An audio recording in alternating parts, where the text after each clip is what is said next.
Bref, c'est pour te dire le manque de moyens, n'est-ce pas, pour compromettre la fiabilité.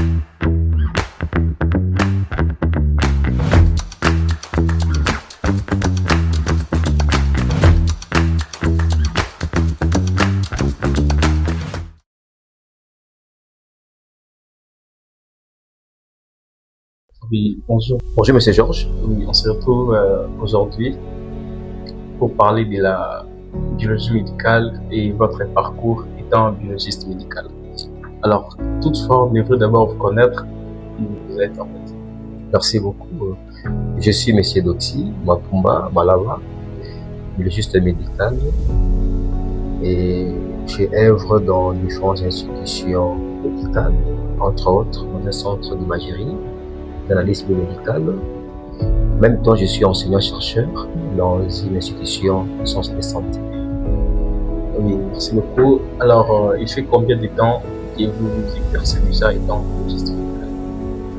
Plusieurs années déjà, avec une expérience à la fois pratique sur la paillasse et aussi académique ou scolaire. 10 ans sur la paillasse, plus de 15 ans l'enseignement. C'est énorme.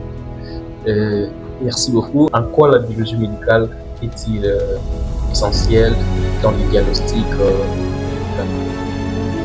C'est puisque elle est vraiment hyper importante, puisque la majorité des décisions médicales sont prises. 70%, 80% des décisions médicales reposent sur des résultats fiables. Puisqu'ils confirment et orientent même les cliniciens. Quelles sont les difficultés auxquelles vous rencontrez dans vos pratiques quotidiennes quand vous travaillez au laboratoire et aussi dans l'enseignement étant biologiste? Oui, dans un centre, évidemment dans un laboratoire, il y a différentes difficultés que nous rencontrons.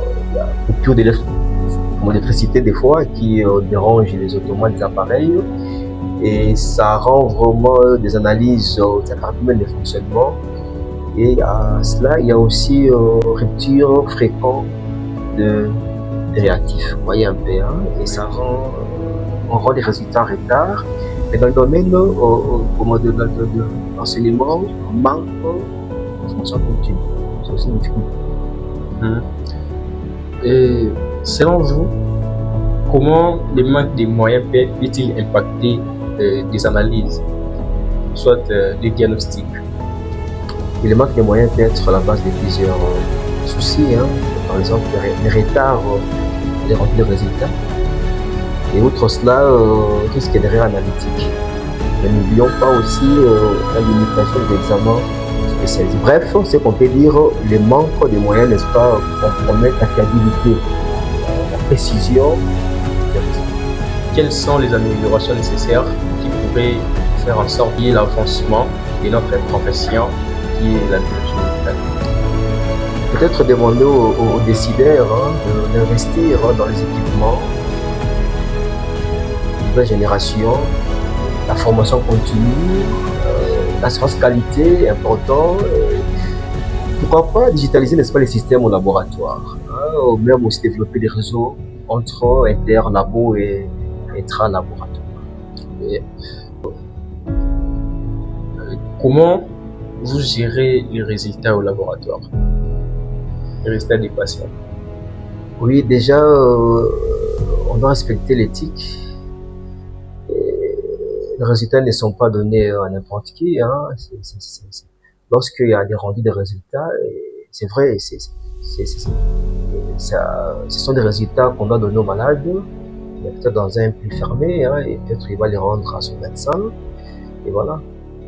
Oui, alors pour clôturer cet échange, vous étant biologiste médical, quel message que vous pouvez adresser à toutes les biologistes de l'étendue de la RDC?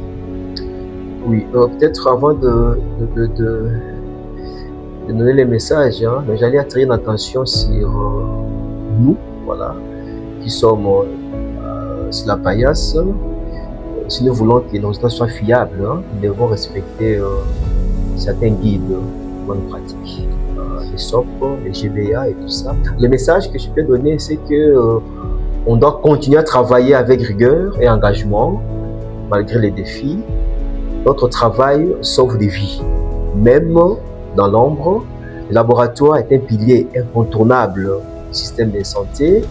Un diagnostic noté, fiable, pas de médecine efficace. Merci beaucoup. Merci pour cet échange et merci pour votre aide. Merci à vous, monsieur.